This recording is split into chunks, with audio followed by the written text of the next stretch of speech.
Hello, everyone, and welcome to Let's Take a Stab at It. I'm your host, John Hoyer, and with me is... I feel like you need to hype me up a little bit more before, like, I don't know. With me is the devilishly handsome or the coolest guy I know, Jason Barch. I don't know. I don't want to put words in your mouth, but maybe we could try that next time. I think the Stabbies would appreciate it. You've been talking to the Stabbies behind my back? Always. I hate that is working on me and that I like the name now. It's catching on. I hate it. I hate you. The man I love to hate, Jason Barch. All right, that works. We'll take that for now. So how you been, man? Good. So we got episode 3 now. Third time's a charm, right? Yeah, maybe people will finally listen to us. Let's hope. I'm just glad to get you on the podcast after 3 cancellations. It was minor scheduling conflicts, but minor. We're here. It was a busy weekend. Mr. I have a life and important things to do and my quote unquote job. All right. Well, let's move on to what have we been watching this week? Why don't you start us off, Jason? So I recently watched a movie called Vivarium. It's Jesse Eisenberg and Imogen Poots, and it's basically a young couple is looking to buy their first house, and they get trapped in this cookie cutter suburban development called Yonder. And in order to be released, they must raise a child that was left at their doorstep. Yeah, I thought it was really cool. I know you and I discussed it. It kind of dragged a little bit at times in the middle, but I think overall the premise was really cool. And I thought the cinematography was awesome. And the director, Lorcan Finnegan, he's an Irish guy. I think he just has a really good understanding of the craft and really good instincts. And actually, I want to check out his previous film. He has a film called Without Name that looks really interesting. It's this guy like surveying, he's doing like a land survey in the forest, and all these really strange things keep happening. It looks really cool, like a psychological thriller. So yeah, that's what I watched that recently. I really liked it. I also watched the film after Jason forced me at gunpoint to watch it. At gunpoint. No, but he strongly suggested I watch it, and I was gonna, disregard his opinion until he sent me the trailer, and I was like, fine, I'll look at the trailer. And then I watched the trailer, and I was like, okay, fine, I'll watch the movie. It looks pretty good. And he was right, folks. Jason.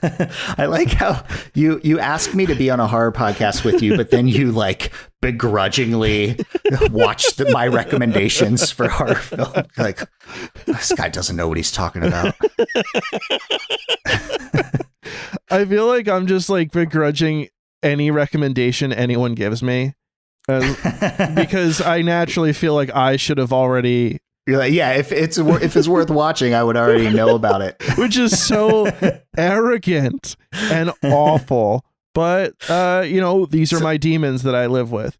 So John and I have this thing that we do. He'll recommend something to me, and I'll generally, 8 times out of 10, make an effort to watch or listen to this thing that he recommended within the next couple of weeks. Yeah. And then he recommends things quite often. I recommend things every now and then, especially things that he hasn't heard of or that I know he would like. And it's more or less, okay, Jason, I'll check that out. And then 6 months go by and you still haven't made time for it. Just like, well, I'm in the zone. I'm in the zone of watching something, and you'll come in here and I'm not done with what I'm like watching, and then you'll be like, hey, watch this. And I'll be like, all right, I got to put that on my to-do list. And I'll put it on there. And I do mean to check it out. It took me like 3 years to watch Master of None, but I did. And it was great. So Jason's always correct. I'm just a really bad friend. Oh, there was another thing I wanted to say about the beginning of that film with the birds. Do you remember that scene? So it's basically, it's cuckoo birds, and they will actually lay their birds in the nests of other birds and have other birds like raise their baby birds. And it's like obviously a metaphor for where the film is going. But I didn't know that about the birds. I thought that was interesting because I kind of had to look up what that scene was all about because I didn't really get the bird thing. But it is very clever, and it's a very smart concept, I think. Yeah, because then it goes into Jesse Eisenberg's character as like a gardener, groundskeeper, and he finds the dead bird, and that's kind of how the story begins. I like Jesse Eisenberg. He was I'm a big fan of his work, but I think Imogen Poots kind of stole the show in this one with her performance. She was excellent. So what else have you been watching? All right. So in the middle of Jason advocating I watch Vivarium, I was going through Kelly Reichardt's filmography. So I watched like 5 or so movies of hers. And it started because I watched the movie called First Cow that just came out on iTunes. A lot of critics are saying it's like the best movie of the year. And because I hadn't watched her movies before I watched First Cow, I was pretty like skeptical. I was like, it's not the best movie of the year because I would have been into her beforehand. But so you do this with everyone. It's not just me. Yeah. Professional critics also get pushback from you. I am much more kinder to you than than professional critics.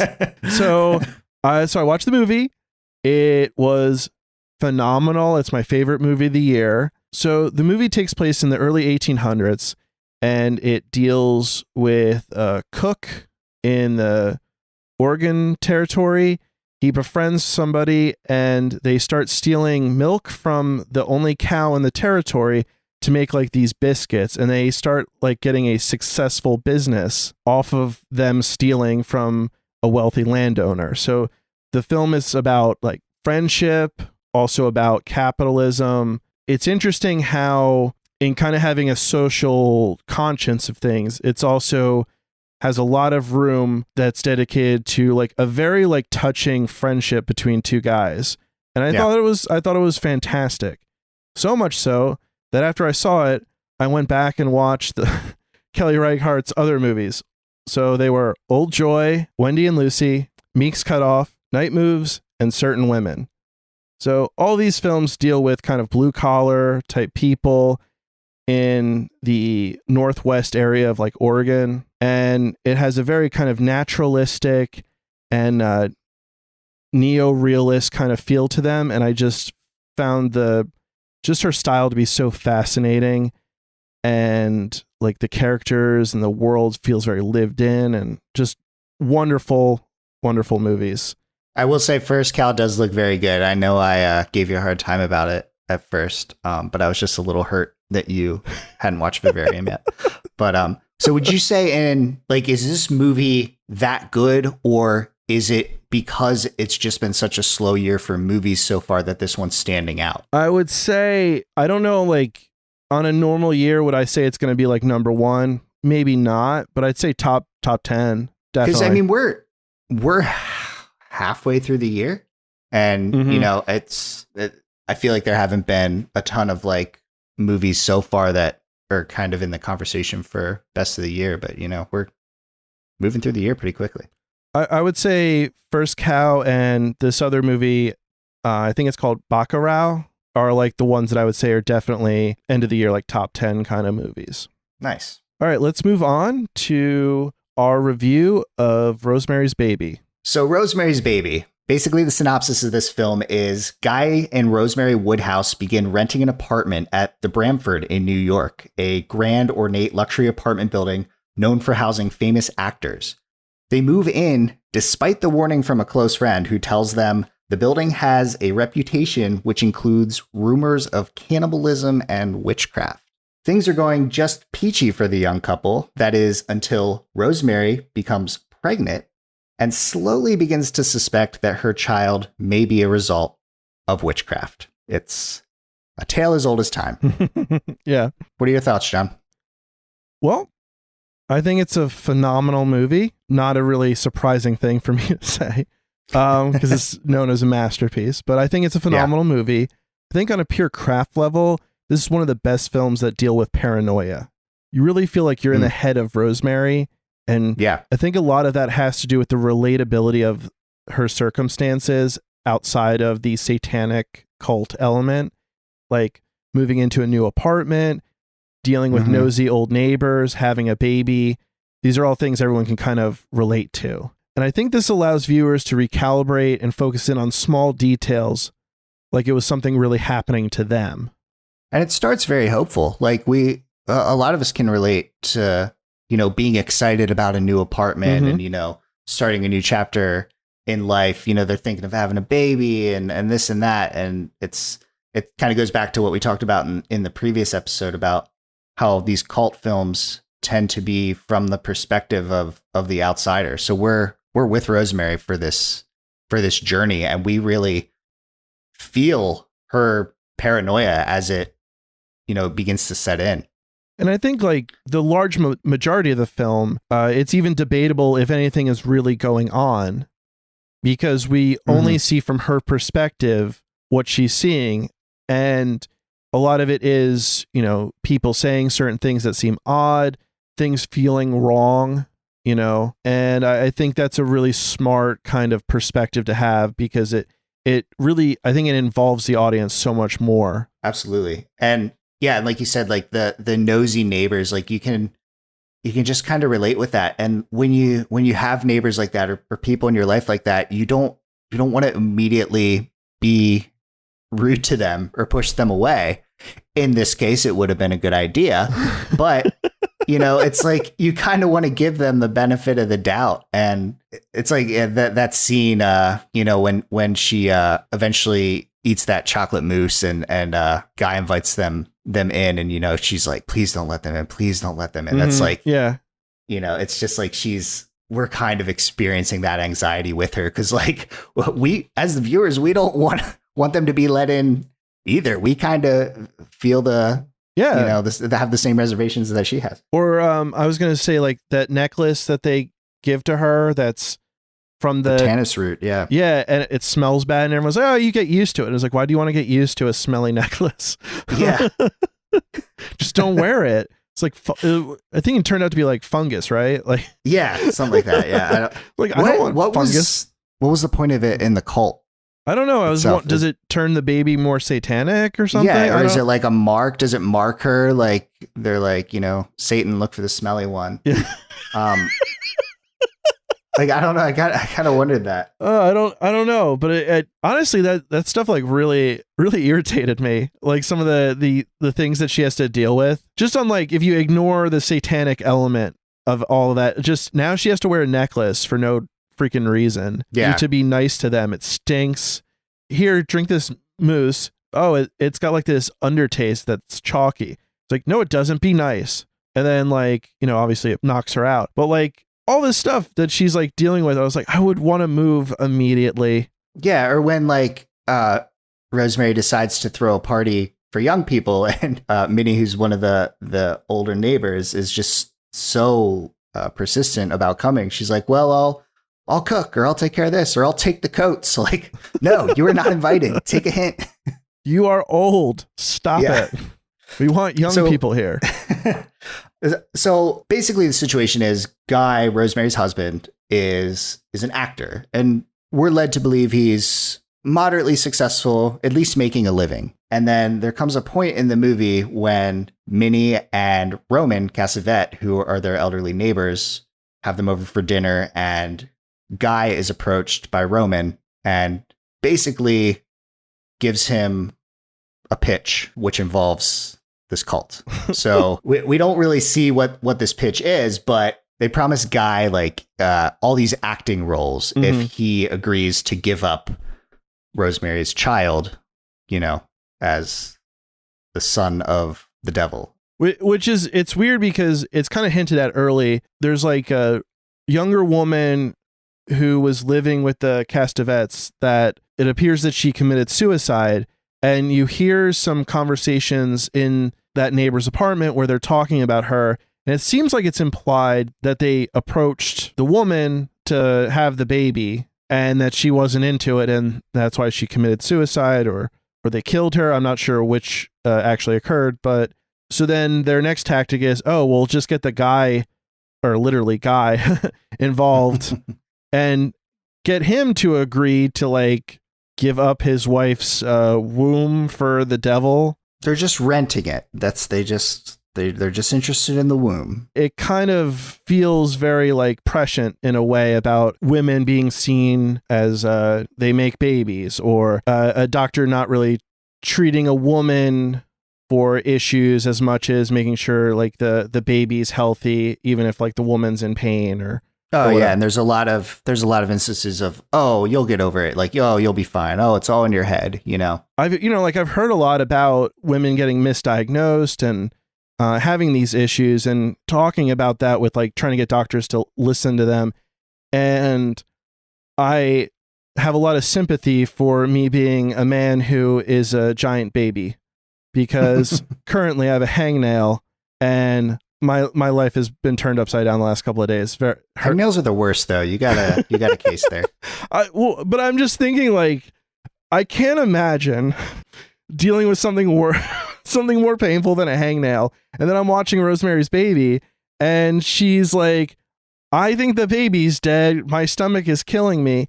And they're not believing her. And I'm like, you monsters, help this woman. One thing I've seen this movie before and rewatched it recently to do the podcast. But the one thing I focused on was when Guy made that decision that he was going to allow this cult to use Rosemary's Baby. Mm-hmm. And because it's interesting, like, he seemed to be pretty successful, but, you know, as the movie goes on, you know, he seems like a guy that just he just wants more and more, you know? Mm-hmm. Yeah. And I guess that makes sense. I mean, I would have liked to know a little bit more about his desire to be really famous, or maybe the fact that he's not getting these roles that he wanted to get. I mean, that is there is an instance where early on, he doesn't get a part, and it turns out the guy who did get the part mysteriously goes blind, and then Guy ends up getting the part by default. But it's interesting because, like, he is very happy about what happened, but also you can see it, like, the look on his face that, like, it's almost like it's become real, like that he sold out with these witches, right? That, like, yeah, they true. actually did this thing, and now he's like, well, now I'm in it, you know? Yeah, and I almost think it makes it worse that he's such a wishy-washy person, that like a total just awful wimp who's like seems like very conflicted about it. It's like, you did the wrong thing, buddy. It's wrong. Yeah. It's so wrong. What, you did this to your wife? Come on. Yeah. He's a huge pushover. He has like no principles. Just a gigantic piece of shit. And like, just like everyone else, all the other witches seem to be enjoying everything except him. And it's like, you can just start doing the right thing at any time. Yeah. Man, he's not even that into it. Like, if you're going to be in a cult, at least enjoy it. Yeah. One of the themes that is pretty prevalent is the theme of gaslighting.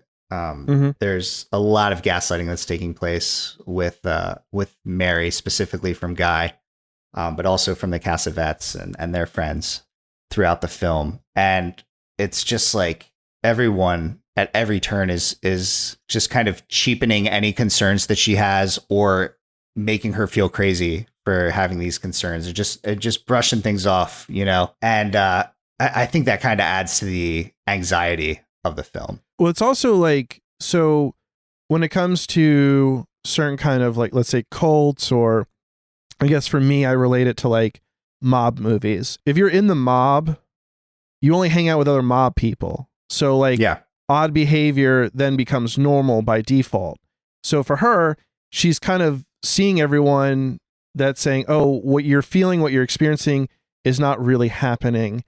And so either a normal person would then tend to believe, oh, I'm the odd person here, that because everyone else is saying I'm crazy. The doctor's saying I'm fine, all this stuff. But also it's kind of, then it becomes weirder to the outsider, because in order for it to all make sense, it would have to be, oh, everyone Rosemary hung out with for the last 6 months is a witch. Right. You know, so like that has to be the like in order for that to make sense that they're like they all have to be in on it, which is like the bigger the lie, the harder it is to believe that it's not true. Well, even towards the end, when she like literally calls everyone out like to a T, well, what's happening? She pretty much, you know, hits the nail on the head. They're still like, "Oh, you're crazy. Take your pills." And like it's kind of baffling to me that like after she calls them out, they just assume she's still taking these pills. Well, it's also like came out in 1968, I believe. It's still kind of, even though it's, you know, that era is a little bit, you know, quite a bit more progressive than like the early 60s or the 50s. It still kind of has a bit of that, like, you know, women, oh, she's hysterical. She's got these issues. Oh, why? She thinks everyone's a witch. Why? Because she's pregnant, of course. That's the issue. Like, Guy even tells her later in the film, like, you know, see, baby, it's just the pre-birth crazies or whatever he calls it. It's just like, that explains of course. Everyone, you know, honestly, every woman thinks everyone's a witch when they're at like 9 months pregnant. You know, oh, this is the witching phase. I got it. Cool. And it's interesting, too, it struck me with this most recent viewing is when she decides to cut her hair, it's almost like her just trying to take control of one of the few things that she feels like she still has control over and trying to like flip these gender roles almost. And it's kind of funny because that haircut is very iconic for her role in the movie. Right. Well, then everyone in the movie is like, "Oh, what did you do?" They're like, yeah, guys, like you don't look good. Yeah. They're like complaining about that, yet like they're ignoring the fact that she has like 2 pounds of white makeup on to make her look sickly throughout. Like, oh, you look kind of dead. All right. Probably because of all the weird shit we're making you drink, but that's fine. But the haircut, too far. How about the doctor? Just like Dr. Saperstein? Yeah, just like blindly like prescribing that the Cassavetes make her medicine instead of taking medicine from a pharmacy. Like that should have been like a huge red flag. Like, oh, nonsense. You don't need a pharmacy. Your neighbor will make you a smoothie with, we can't tell you what's in it, but it'll help the baby. Well, he's like, oh, pills just sit on the shelf. I was like, okay. What do you think it was? Was it drugs or like sedatives for her? Or was it like baby demon food? Like they'd figured out like what the demon needed to eat. I'm assuming it must be for like the demon baby because they didn't seem to care much about her. So like maybe it makes it more evil. You know, maybe the horns grow in a little bit more like stronger. Yeah, it's good for horn health. Oh man. These people are such pieces of shit, man. They really are.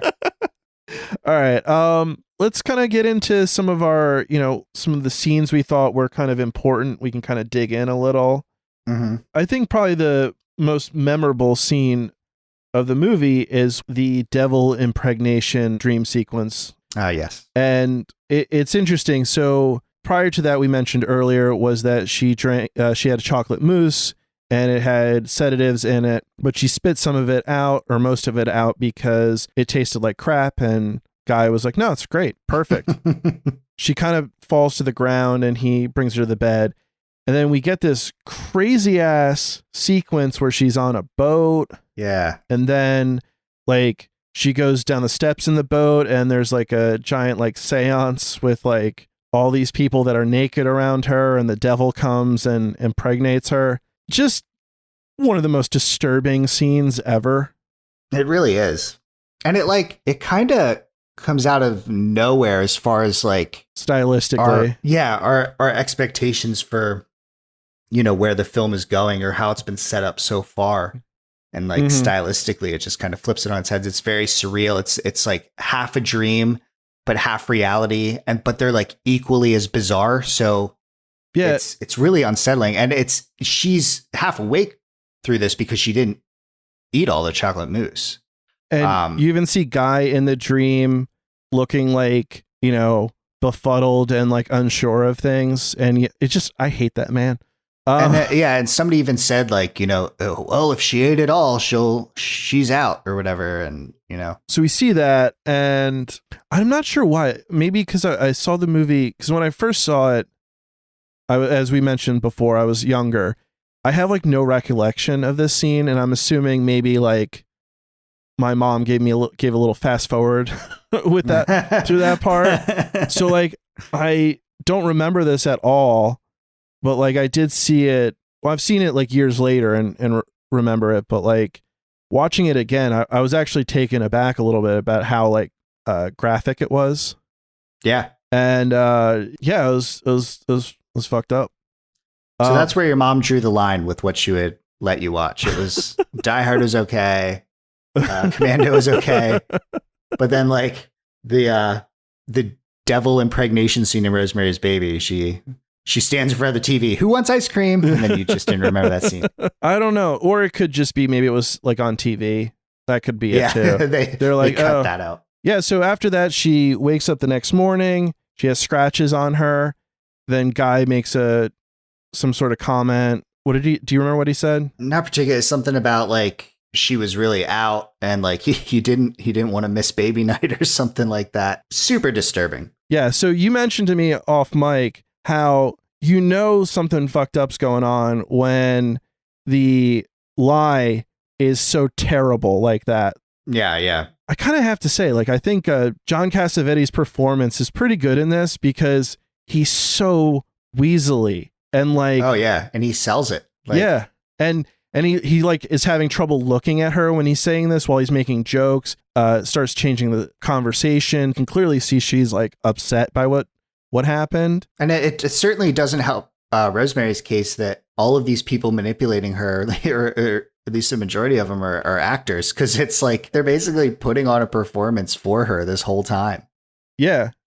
That's a good way to think about. I didn't think about that actually. That's a smart. I was also thinking, what is it with these cults? I'll have to get more insight from you since you joined the last cult. Maybe you can shed some light on this. Well, during the rituals, why do the cult members also have to be naked? It's like, I don't know. It's like every cult movie. If there's some ritual that there's all these spectators, they're not even doing anything. They might be like chanting something. Why do they have to be naked? I just never understood that. I wonder if it's something where it's like, what's going to sell this scene is old people naked, because they wouldn't do that normally and just be standing around naked like that. So then you'll know they're in a cult. Yeah. Do you think it's like maybe Satan is very bashful and he's like, guys, I can't be naked by myself. You guys all got to do it. They're like, okay, we're doing this for Satan. That's messed up. That's messed up. That's the messed up part. You're kind of blowing my mind, and I'm thinking about it because it's like, yeah, they're always naked and everything. It's like, I don't know. Can't they just wear like robes?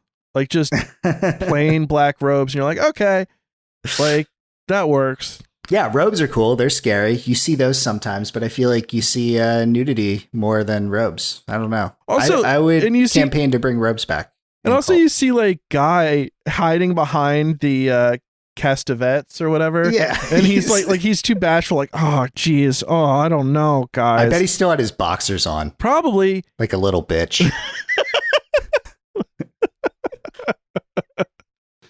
Oh wow, this is the first time we get Jason to curse on the podcast. And it's over the complete weenie that is Guy Woodhouse. Yeah, he deserves it. Why don't we move on to another interesting sequence we could talk about, which was the party scene that we referenced a little bit earlier, was about Rosemary threw a party for her young friends to come over. And that was the one where Minnie was aggressively trying to get an invite or do the coat check or anything so she could keep tabs on her.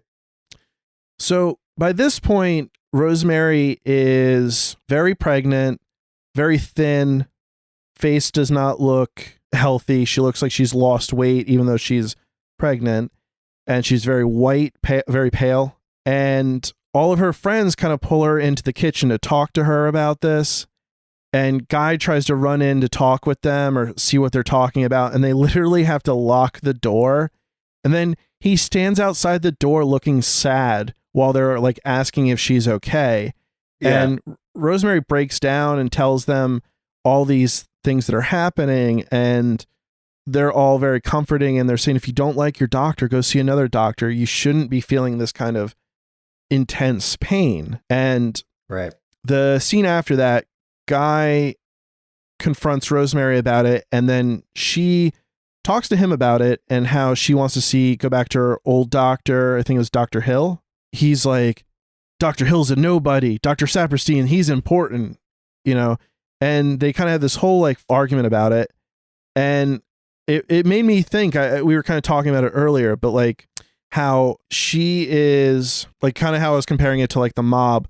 Like, she is so not used to having like an outsider talking to her that when she's like, oh, I'm having this pain, and instead of everyone saying, no, it's fine, don't worry about it, they're like, that shouldn't be happening. Not at all. And you can tell how much relief she feels being surrounded by these people, and how much validation she gets for her concerns, because she's just constantly being told that she's crazy or that everything's fine or she's worrying too much. So an interesting detail I read was that throughout the production of this movie, Mia Farrow was she was married to Frank Sinatra, and he didn't want her to make the movie. So we're constantly bickering back and forth about stuff. And then I think she was going to be in his movie or something. And eventually it kind of led to a ultimatum. It's either me or Rosemary's Baby. And this is like 3 months into the movie. And she said, Rosemary's Baby. And his lawyers served her the divorce papers while she was on set. And wow. She ended up like signing them, and all of the, like a lot of the women that were working on the set, I think Sharon Tate was there too. They were all consoling her, telling her, things will be okay, whatever. Do you think Frank Sinatra was like the real life guy? Like she didn't have to do much acting. Like, I don't know. Like was this like peak Sinatra, or was this like? Well, I think he had like a lot of, like the Rat Pack stuff in the early 60s. So he's kind of like on the waning end. That's what I would think. Yeah. Apparently, like he was like the producer of the movie of Rosemary's Baby, had to call like certain restaurants to make sure that Frank Sinatra wasn't there. So like he could just go and have a peaceful dinner and not deal with Frank Sinatra yelling at him about that Mia Farrow chose the movie over him. At least it was like her like career defining film. I think she was nominated for best actress for this too. And oh, nice. Justifiably phenomenal. Well deserved. Yeah. Phenomenal performance. So Rosemary, basically her friends talk her into going back to Dr. Hill, who was her original doctor. Mm-hmm. And she divulges everything to him, and she confides in him. Like at this point, she can't really trust the people who are closest to her. So she confides in this doctor who her friends trust and who she trusted initially. And you really start to think that he's on her side and like is going to keep her safe. He seems genuinely interested and genuinely concerned, a little baffled, but he does seem concerned. And he's like, wait here. You're safe in here. And then the dude goes and calls Guy and the cult, and they just come get her and Dr. Saperstein, and like away she goes. Like, it's soul crushing moment. Wiener. Yeah. I feel like people don't use that term a lot anymore to describe like people, but it fits him though. Yeah. I mean, we were talking about this, like what do you think they had to gain from all this? Like obviously like the guy is getting more roles. Great. Good for him. Mm-hmm. He's going to get more famous, but like what's the next step when, baby Satan starts running around? You got the son of Satan going through the terrible twos, and what are they thinking is going to happen? Like, I don't know. I was wondering, like, are they going to sacrifice this baby for like better things? I don't know. Or are they gonna he grows up and he's gonna be doing Satan-y things? I don't. What if like he decides he's not into the cult life and the devil life, and they're just so defeated? Like he grows up to want to be like an architect or something. His teenage years, he becomes a Mormon. He's in like a ska band. They're like, well, we got to start over, I guess. This guy's not working out. He's so rebellious. Look at him with his clean cut hair and wonderful attitude. Look at him. He's feeding the poor, giving them clothes. This is anarchy. So if you're cool with it, let's move on to the ending of the movie.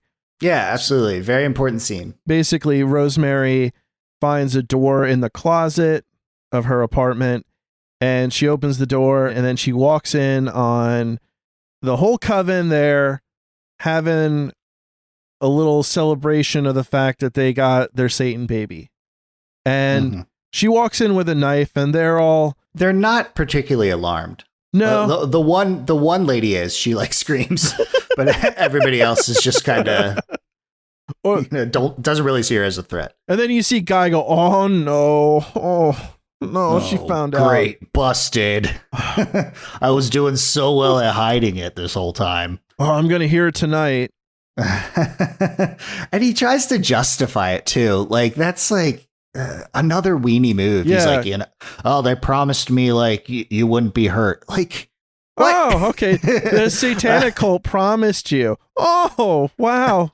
Or like he couldn't have bargained a little bit for Rosemary to get something out of it at the end. Maybe, like, yeah. He's getting acting roles. Like it would have been one thing. Like, okay, I know this sucked, but you're gonna do whatever. Like you can fly now. I don't know. Like, or like we now own the whole building. Or I don't know. Or if he had any sacrifice whatsoever, like right. We listen, Rosemary, they had to take both my testicles.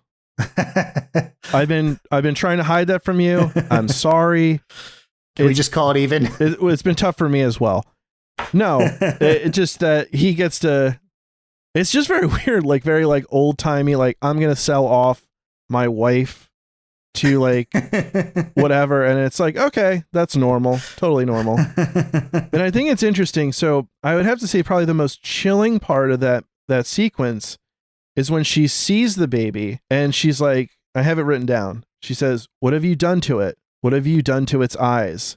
And then what's his name? Norman says he has his father's eyes. Yeah. Oh my God. Yeah. I'm getting chills right now. Oh my God. So creepy. It's chilling.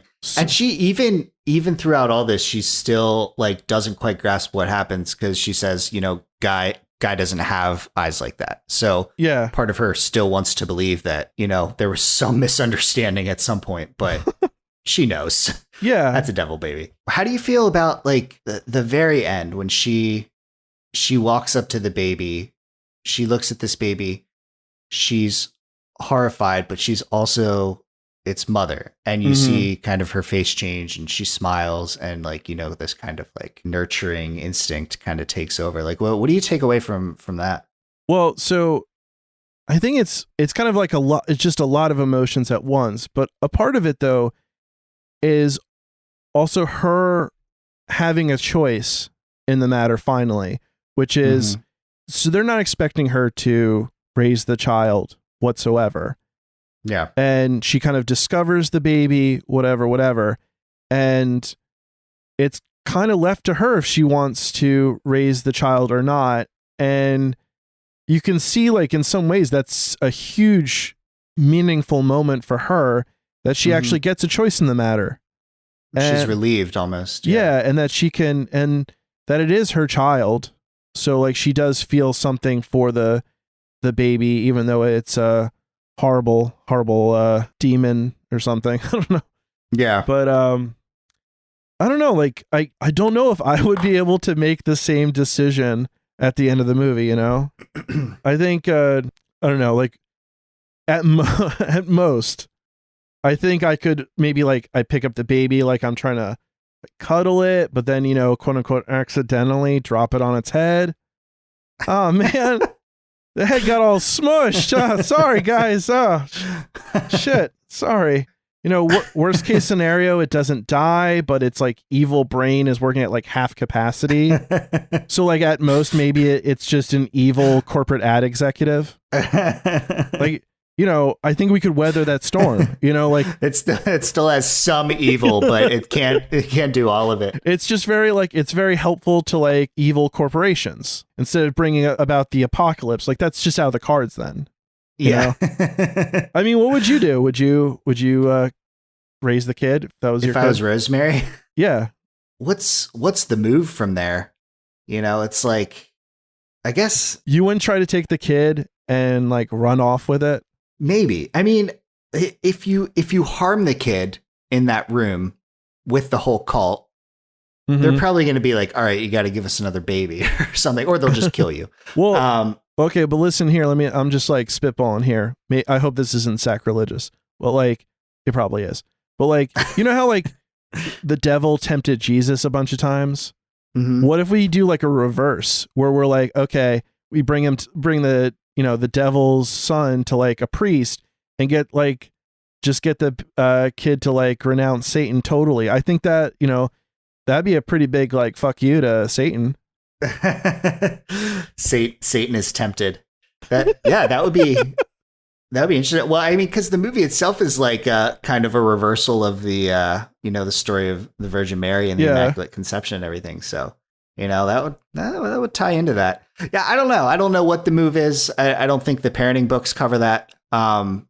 Maybe you take the kid, maybe you see what happens, kind of feel it out. See maybe if you can nurture it in a different direction. I don't know. But I want to know what, like, not just what Mary's next move is. What's the cult's next move? Like, are they expecting Mary to take care of this kid? Do they have somebody lined up? Is it going to be a group effort? I don't know. Are they going to have to be naked when they do this? I don't know. They don't really seem like they have things too planned out.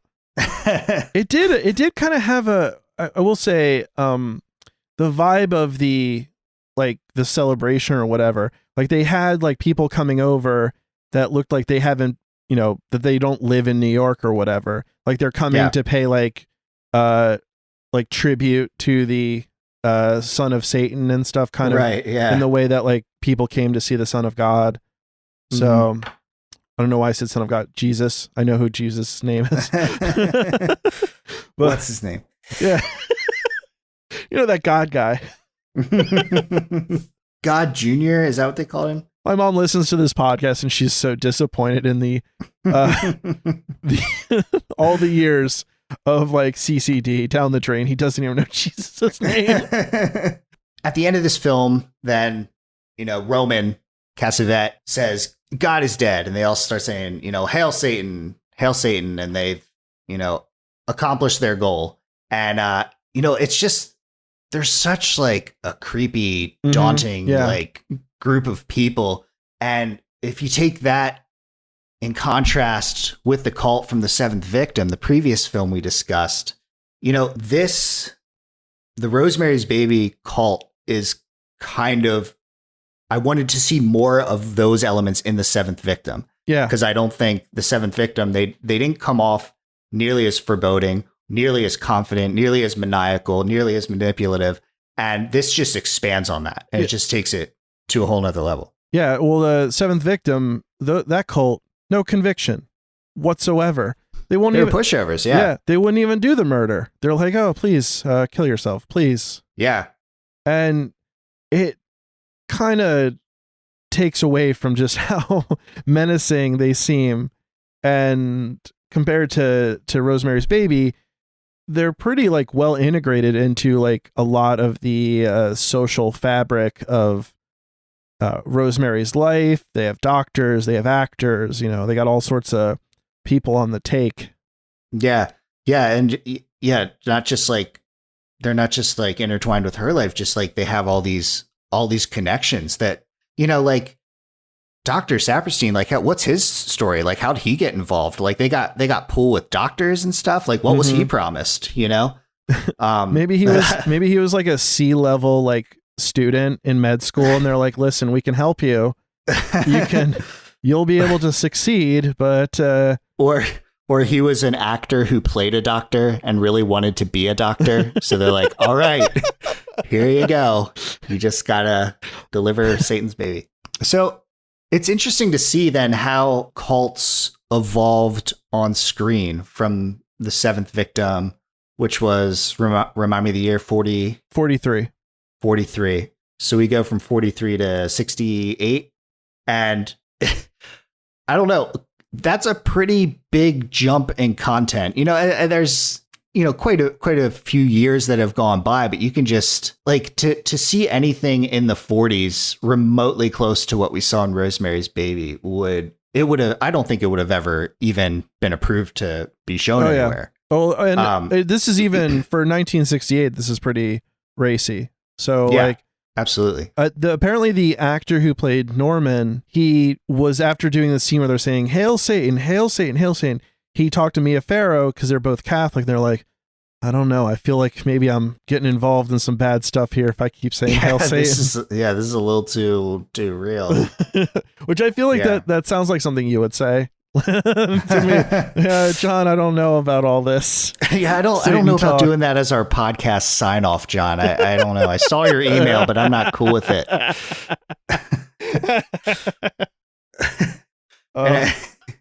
Well, you want me to like chant stuff? What language is this, John? Like, why did you send me this chalice with this liquid in it that you want me to drink? Well, I would also want to bring up that with Rosemary's Baby, they also have kind of a generational element at play here. Mia Farrow is definitely of the new Hollywood. And then the Castevettes, they're known actors from like the previous generation of actors. So you kind of have this weird clash a little bit between like the old Hollywood and new Hollywood. And that was intentional. Plus, like you have the, with the late 60s, like the counterculture movement, the hippie generation and whatnot. Interestingly, kind of what you would think of being like cult stuff is more kind of geared at thinking about like Charles Manson and kind of his crazies. But this movie came out a year before that, so you kind of have more of an older, like being afraid of like the old people that are secretly evil. But I think that kind of gets into the mindset of what young people probably were thinking at the time, like these old psychopaths that want to do weird shit to your baby. So I guess the question we have to ask ourselves now is, would you join this cult? I tried to look at it from all the angles, and I just think their manipulation game is too strong. Okay. I don't think I could take over and right that ship. Okay. So you're always looking at these as if you could potentially take over the cult. Yeah. You just want your own cult, and you want to do it as drama-free as possible. This turns into a whole thing about how I secretly just want more friends. And it's like really sad. I am proud of you for not instantly answering yes like you did to the last one. You put some thought into this one. Well, they're directly communicating with Satan, and they do his bidding. I think like that would be not great. I don't want to deal with like Satan. Well, the last one was satanic. But they're not talking to him. He's not being an active participant in the group. That's true. Yeah, we don't even know if he's interested in them at all. I would be scared of like how I could even politely decline. Like, I don't want to be like, oh God, no. Like, I feel like they might be like, well, we're gonna get you now. So I'd have to be like, super polite about it, and just be like, I have to say, I'm very flattered, maybe even a little curious, but I have to pass. Thank you, though. It's very nice of you, satanic people, to invite me. Maybe I could even convince them that I wouldn't be very good at it. Like, I would lower morale a lot. I wouldn't appreciate the gifts and like the social advancements I would get from it. I would just complain a lot, and like they would hate me for it. And it's like, listen, like, I don't want to go down that road. Like, I don't want you guys hating me. I just wouldn't be good for you guys. And then they would be like, you know what? Thanks, John. While we are very evil, we're not going to kill you. You have fun. You've put an alarming amount of thought into this. It's like I'm acting like the devil is like asking me on a date, and I don't want to offend. You're nervous about how he'll take your response. I just think that there just wouldn't be much overlap of like enjoyable things that we could all do. Like they're just like, okay, tonight we're going to bathe in the blood of our enemies' children, and I'm just sitting there going, or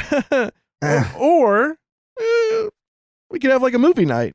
You know, that's what we could do instead. And they're like, and you try to change their nudity policy. Like everyone shows up to movie night naked. You're like, oh, guys, no, we need to talk to you about this. Listen, this couch is new. We're not doing that. I'm seeing Bradley over there. He doesn't seem like a good wiper. I'm sorry. He cannot sit on that couch. Doesn't seem like a good wiper. No, he's gonna leave all sorts of devilish stains. So Jason, would you join this cult? Oh, gee, thanks for asking, John.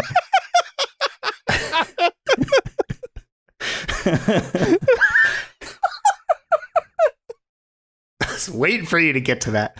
You can just tell me to move on, and I'll cut it. Well, I don't know. You just kept going, and then we got to skid marks, and I was like, I should have interjected quite a while ago.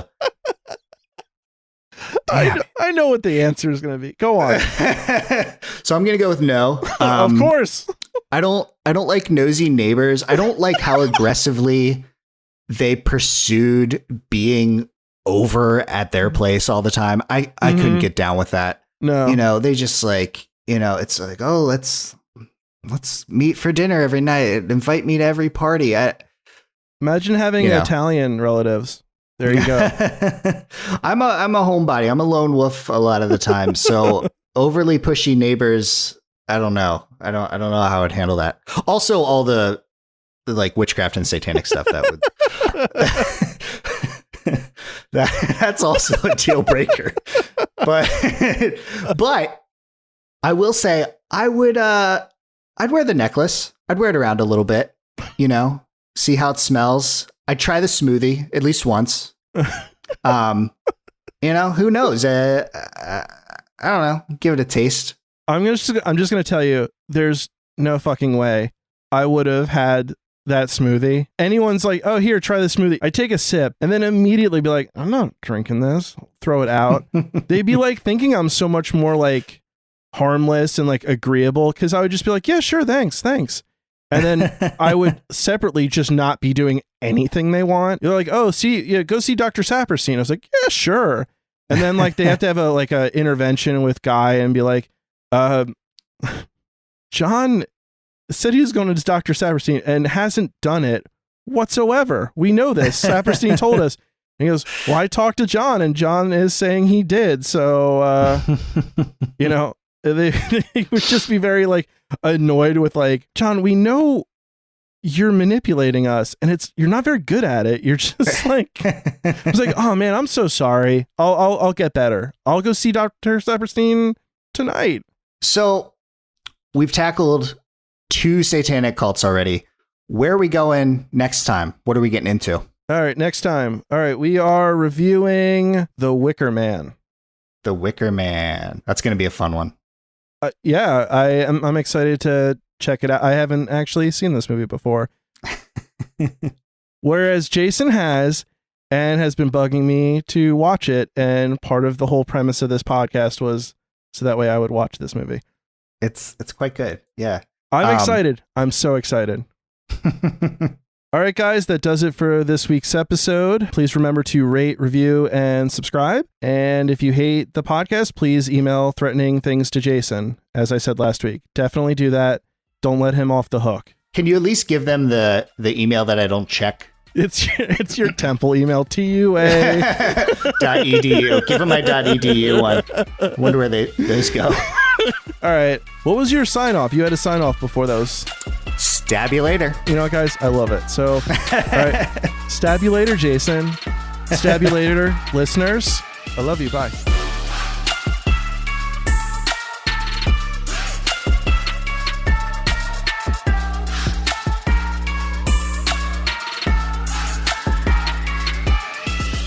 I can't be naked by myself. You guys all got to do it.